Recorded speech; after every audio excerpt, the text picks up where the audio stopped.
Hello and welcome to the first of our Family of Faith videos that we're running at the moment. And as you can see, these videos are going to be on three different subjects: Sabbath, rest and Jubilee, looking at the overall theme of rest. We're going to try and do two videos for you, one in English and one with an Arabic translation, and alongside these we'll give you some worship videos that you can use as well to help you as you look at this idea. So Sabbath literally means rest. It's taken from the Hebrew word Sabbath, and it was introduced really early in the Bible by God because it was the last day of the week, the Saturday. And God, right at the beginning, makes the heavens and the earth, days 1, 2, 3, 4, 5, 6, and then on the seventh day, this is what it says in Genesis chapter 2. Thus the heavens and the earth were completed in all their vast array. By the seventh day, God had finished the work he had been doing, and so on the seventh day, he rested from all his work. And so God, right at the beginning, decides he needs rest, and he gives us this day as a day of rest. And it's a day of rest for everyone. When God gives the 10 Commandments to Moses, command number 4 is this: remember the Sabbath day by keeping it holy. 6 days you shall labour and do all your work, but on the seventh day is a Sabbath to the Lord your God. On it you shall not do any work, neither you nor your son or your daughter or your manservant or your maidservant, nor your animals, nor the alien within your gates. For in 6 days the Lord made the heavens and the earth and the sea and all that is in them, but he rested on the seventh day. Therefore the Lord blessed the Sabbath day and made it holy. But it's not just in Exodus that we read the 10 Commandments. It's also in Deuteronomy, and we get this bit on the end, where it says, remember that you were slaves in Egypt, and the Lord your God brought you out of there with a mighty hand and an outstretched arm. Therefore the Lord your God has commanded you to observe the Sabbath day. So this whole idea of the Sabbath is a day to remember, a day to refocus. And when we look at these three passages, we see three things. We see that we should focus on God the Creator. He is the source of every good thing. It's not because of our works that we gain anything. It's not because of our work that we sort of get anywhere. It's by grace. Yes, God created us to work. There's purpose in work. But God is the one who supplies all our needs. We also see that God is a covenant God, a God of relationship. God makes covenants with Abraham and Moses, and the idea is that God wants to be their God. And he is giving them all these promises and giving them all these blessings if they stay in relationship with him. And when we stay in relationship with God, his promises come alive, and it brings order in this chaotic world that we live in. And also we see from the third passage that God is the Redeemer God, the God who brings us out of slavery and gives us freedom. And because we are people who don't live by the flesh, who aren't sort of bound up in the destructive ways of this world, but we have the Spirit in us guaranteeing our salvation. So this is transformative. And so we need to remember these things. We need to come back to these things so they are part of our lives. And that is what Sabbath is all about. But when it came to Jesus' time, they sort of lost their way when it came to the Sabbath. And Jesus has these sort of run-ins with the Pharisees, the religious elite, talking to them about the Sabbath. So one Sabbath, Jesus was going through the grain fields, and as his disciples walked along, they began to pick some heads of grain.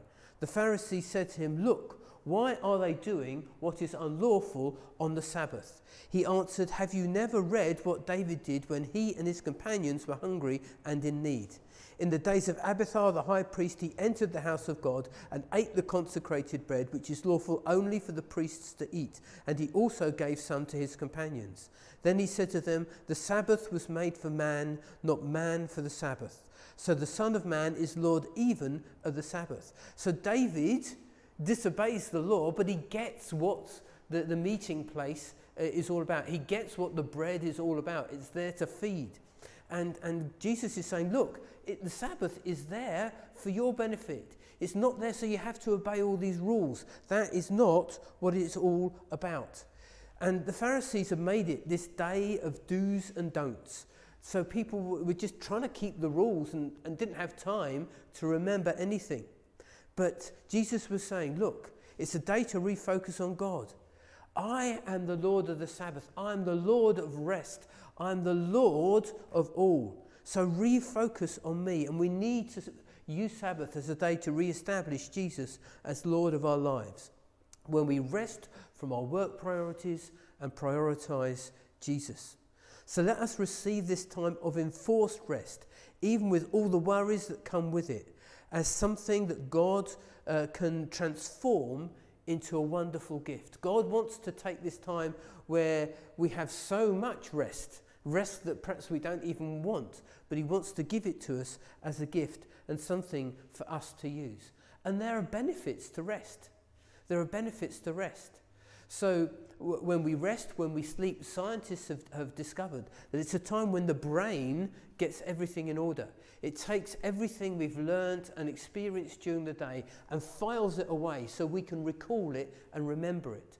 Students are told not to work through the night, but to get a good night's sleep so that everything they've revised through the day, they will remember for their exams.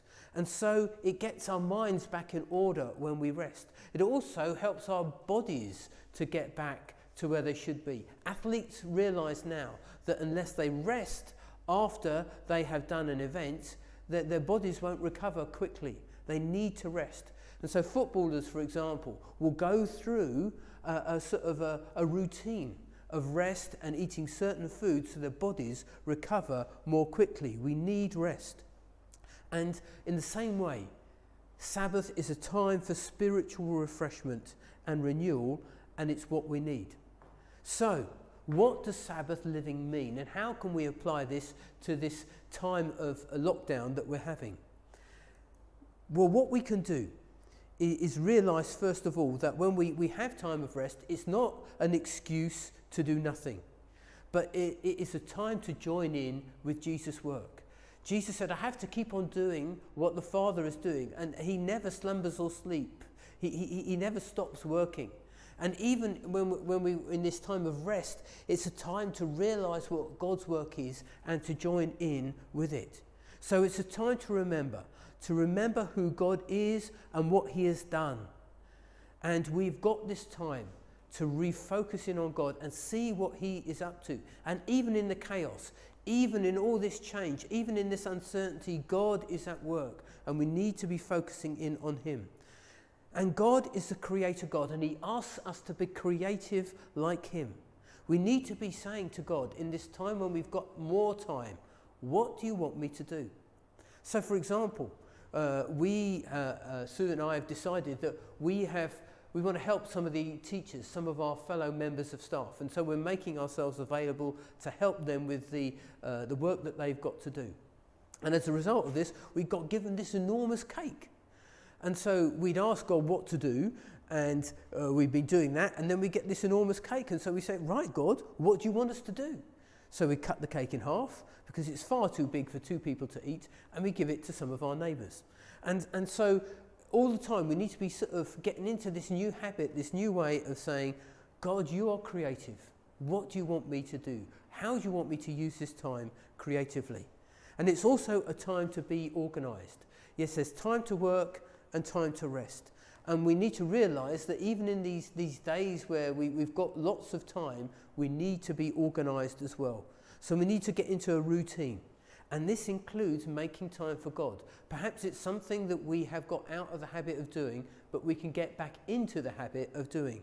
To make time to be with God. Maybe time to study as well, and to relax, and to exercise, to do lots of things. But if we get into a rhythm in this time, it's a rhythm that we can carry on into the future. So, we hope this has been useful. We hope it's given you a few sort of thoughts that you can take away. And next time we're going to come back and look a little bit more at rest.